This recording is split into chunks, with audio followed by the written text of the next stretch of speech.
What's up, guys? So we're gonna start doing a quick Q&A. I am joined with my buddy Hugh Baker. Hugh, say hello. Hello, everybody. And so we're gonna be pulling a question from the Facebook group, and we're gonna talk through, our thoughts on potential considerations and things you need to be thinking about in regards to that, and hopefully provide some value for you.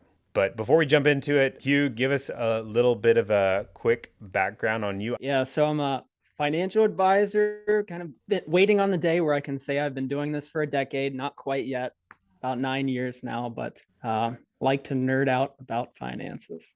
Yeah. So we work together. We're both financial advisor planners for physicians by day and get to kind of enjoy working with people, more one on one. And Hugh, on top of that, actually lives with a physician, his wife.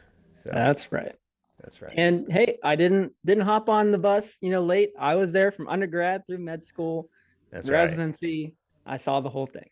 All right. So one of the questions that came up recently in the Facebook group was this inheritance question. Like, I just received an inheritance. So let's say it's a larger inheritance, let's say it's $1 million. And maybe I'm an early career physician. What do I do with it? Do I buy stocks? Do I buy bonds? Do I buy I bonds? What do I do with my $1 million inheritance I just received? Yeah, I think the first step is thinking about now that you do have this windfall, what are some maybe things that you feel like have been missing from your life? Maybe some things you would like to add in. Maybe that's travel. People haven't been able to do as much of that in the last couple of years, just now starting to do that more. Maybe think about, okay, what are some things that maybe I deeply identify with? Maybe it's some type of passion project or hobby that maybe you either no longer have the time to do, maybe didn't have the money to do. How can this money maybe free up time or provide that space to do that? And then maybe on the flip side, what are some things that are just super annoying to me that I hate doing? Is there something we can throw money at to just subtract that out of your life? I know for us, that's like cleaning, things Hmm. like that. I would think about that first. And then we start to think about, okay, how much of this money do I need and when do I need it? Do I Hmm. need maybe is this type of thing I want to add into my life? Is that going to cost me an extra $1,000 a month? Hmm. Okay, that's a good starting point. Do I have some type of desire to be financially independent at an earlier age? And maybe I'm thinking about long-term investing here. So what Hmm. type of tax shelters do I have available to me? Maybe I'm already maxing that out. That also gives you an indication of how aggressive you can be with the investments. So Hmm. I think starting with those types of values up front can kind of lead you into the direction of what you actually do with the money.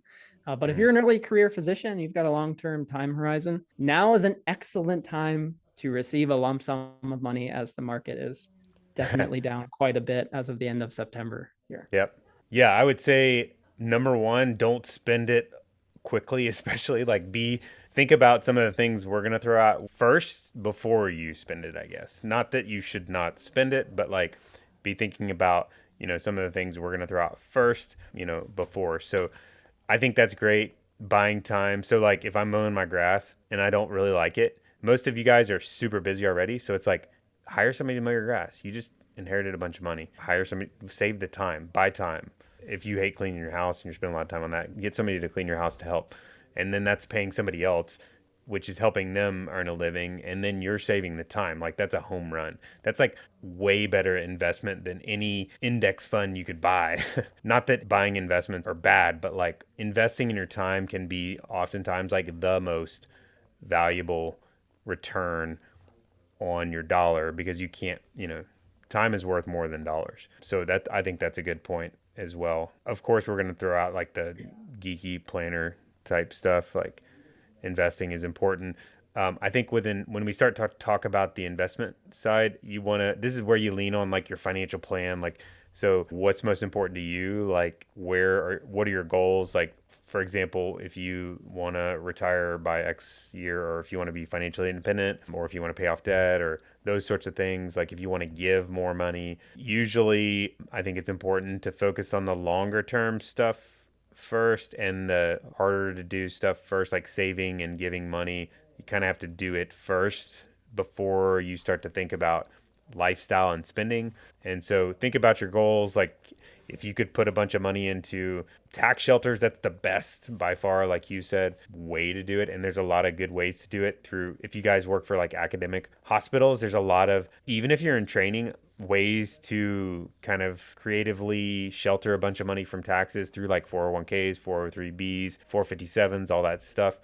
So you definitely want to check. That's a great opportunity to check out like all the benefits through work. We've had plenty of clients that receive inheritances, and not plenty, but a handful that have received inheritances in training. And that's a fantastic opportunity to, max out these really good tax shelters that most of the time residents are not even touching. And they provide really, really good tax benefits. I think of several cases where I had worked with people that were basically like putting all their paycheck in training into these tax sheltered plans. So in other words, their take home pay was zero, close to it, but it was because they had received, an inheritance and were able to kind of reshuffle the money around. So that's a really, really good tax move to kind of shuffle around the dollars. So you always want to think about those first. Yeah, I've actually got one of those situations right now, maxing out all those tax shelters. We're drawing down on, non-qualified assets that was inherited. So no way would this person be able to do that just on cash flow alone, on a resident salary. But, we're going to max out all those tax shelters. So basically just moving money from a pot of money that the gain would be taxed over to one where, hey, maybe it's never going to be taxed if you're in training. So I think the other thing that comes to mind, don't act like the average lottery winner, right? Doesn't the Right. average lottery winner go bankrupt? But hey, maybe carve out a small percentage and blow it. Throw a party. Scratch that itch. Heck yeah, definitely spend some, but you just don't want to get carried away. Maybe buy a Tesla. I don't know. 60,000 of the million shouldn't be too bad.